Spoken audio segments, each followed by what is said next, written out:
राम राम। आज की इस वीडियो में हम श्रीमद् भगवद गीता के अध्याय 5 कर्म संन्यास योग का श्लोक 24 का उच्चारण और हिंदी अर्थ देखेंगे। यो के बाद में है एस जैसी शेप में अवग्रह। आपको यो की मात्रा को लंबा खींचना, यो, फिर उसके बाद में आधा न, योन त, पूरा त में मिक्स करेंगे, योन त में अ की मात्रा इसलिए विसर्ग को पढ़ेंगे ह, योन त। फिर सुखो, सु की मात्रा छोटी है, सुखो, खो की मात्रा को लंबा खींचेंगे क्योंकि अवग्रह, सुखो, वापस खो के बाद में अवग्रह के बाद में आधा न, सुखोन त में अ मिक्स करेंगे, सुखोन तरा।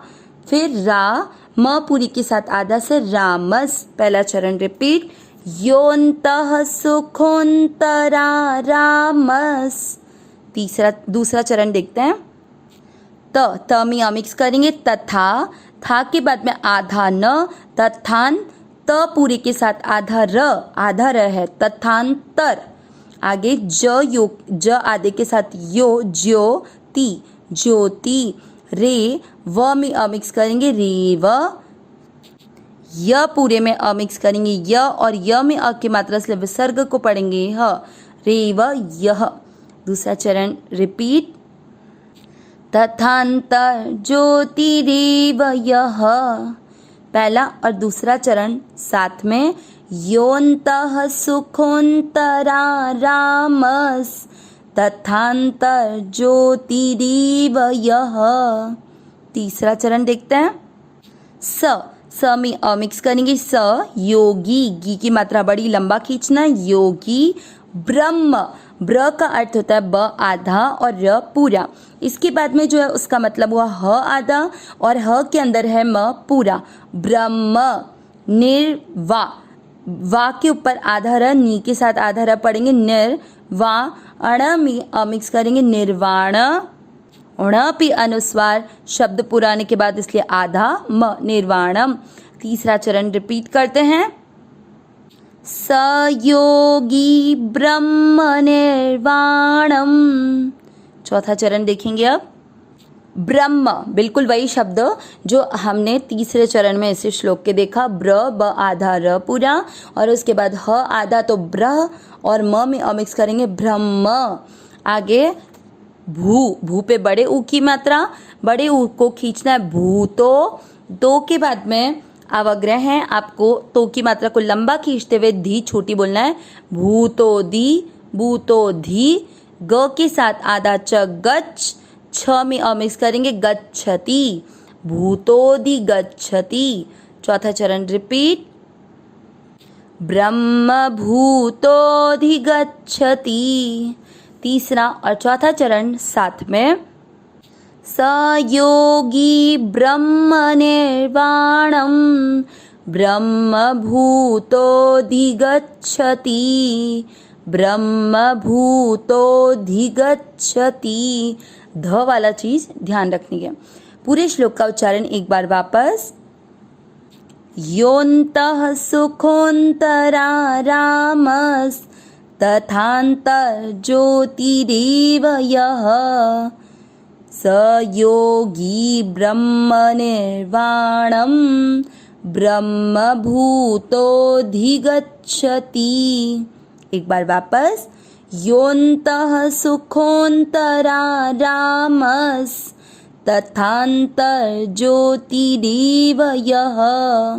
स योगी ब्रह्म निर्वाणम ब्रह्म भूतोधि गच्छति। श्लोक का अर्थ देखते हैं। इससे पिछले श्लोकों में भगवान ने जो बाह्य सुख मतलब जो प्रकृति के साथ में संबंध रखकर उनके पदार्थों से मिलने वाला संयोगजन्य सुख जो टिककर नहीं रहने वाला है, उसके अनर्थ का वर्णन किया पिछले श्लोकों में।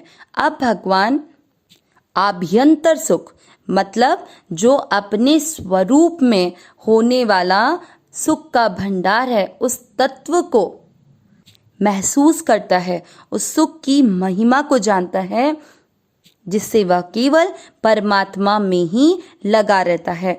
उस आभ्यंतर तत्व के संबंध में होने वाले सुख की महिमा का वर्णन भगवान इस श्लोक में कर रहे हैं। यो में यहाँ पर क्या होगा, य प्लस योन्तः, अवग्रह से अंतः, योन्तः सुखो, तो अंतः सुख, यह यानी जो मनुष्य, अंतः सुख। अब अंतः सुख किसे कहा गया है कि जो प्रकृति से होने वाले सुख में कोई भी महत्व नहीं रखता है, जैसे प्रकृति के संबंध से कोई मतलब ही नहीं है, प्रकृति के तत्वों से होने वाले सुख में उसको कोई मतलब नहीं है, वह केवल परमात्मा में ही सुख मिलता है, इस बात को जानता है, उसे यहाँ पर अंतः सुख कहा है। ठीक है, तो यह जो मनुष्य अंतः सुख मतलब परमात्मा में सुख वाला, उसके बाद में योन्त सुखोन्तरा, वापस अवग्रह आ गया, तो सुखोन्तरा रामस, तो अंतरा रामस, आधा से विग्रह को जब आप विसर्ग को हटाओगे तो बन जाता है, तो अंतरा रामः, अंतरा राम जो परमात्मा में ही रमण करने वाला है। आगे देखते हैं, तथांतर, तो तथा अलग कर दो, तथा यानी तथा, तथांतर ज्योतिर, तथांतर ज्योति, यही था शब्द। इसका ज्योति का जो रे का आधा र ज्योति में विसर्ग लगा देंगे तो अंतः ज्योति, दो शब्द बन गए, तथा प्लस अंतर ज्योति। ठीक है, अंतर ज्योति, तो तथा यानी तो तथा हो गया, और अंतर ज्योति यानी जो केवल परमात्मा में ज्ञान वाला है। र आदि को अपने ज्योति पे विसर्ग लगा दिया, र में एक की मात्रा है, तो एव यानी ही, यह यानी जो मनुष्य।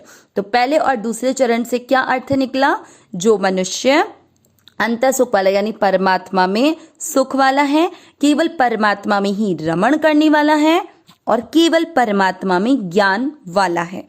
आगे देखते हैं, स वह, यहाँ पर योगी शब्द सांख्य योगी मतलब जो ज्ञान योग पे चलने वाला है उसके लिए आया है। स योगी सांख्य योगी, स योगी ब्रह्म निर्वाणम, ब्रह्म निर्वाणम यानी निर्वाण ब्रह्म को, ब्रह्म भूतोधिगच्छति, भूतोधि अवग्रह से अधिगच्छति, अधिगच्छति यानी प्राप्त होता है, और ब्रह्म भूत यानी ब्रह्म में अपनी स्थिति का अनुभव करने वाला, मतलब हमारा स्वरूप आत्मा है, हम परमात्मा के अंश है, सुख का भंडार है, वो होता है अभ्यंतर सुख। पूरे श्लोक का अर्थ क्या निकला, जो मनुष्य केवल परमात्मा में सुख वाला, परमात्मा में रमण करने वाला तथा केवल परमात्मा में ही ज्ञान वाला है, वह ब्रह्म में स्थित सांख्य योगी निर्वाण ब्रह्म को प्राप्त होता है। अविनाशी सहज सुख राशि, हे नाथ हे मेरे नाथ, मैं आपको भूलूं नहीं। नारायण नारायण नारायण नारायण।